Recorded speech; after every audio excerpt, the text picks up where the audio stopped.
AP ప్రభుత్వం విడుదల చేసిన టెట్ టీఆర్టీ నోటిఫికేషన్లపైన హైకోర్టు కీలక ఆదేశాలు జారీ చేసింది. పరీక్ష షెడ్యూల్ మార్చాలని ఏపీ హైకోర్టు ఆదేశించింది. 2 పరీక్షల మధ్య 4 వారాల సమయం ఉండాలని ప్రభుత్వానికి హైకోర్టు సూచించింది. రాత పరీక్షపై అభ్యంతరాలు స్వీకరణకు ప్రభుత్వం సమయం ఇవ్వాలని హైకోర్టు తెలిపింది.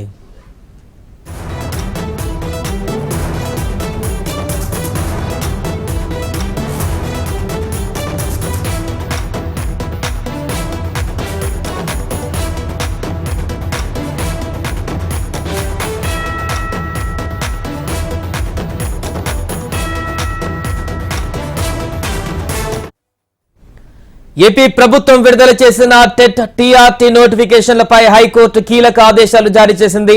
పరీక్ష షెడ్యూల్ మార్చాలని ఏపీ హైకోర్టు ఆదేశించింది. 2 పరీక్షల మధ్య 4 వారాల సమయం ఉండాలని ప్రభుత్వానికి హైకోర్టు సూచించింది. రాత పరీక్షపై అభ్యంతరాల స్వీకరణకు ప్రభుత్వం సమయం ఇవ్వాలని హైకోర్టు తెలిపింది.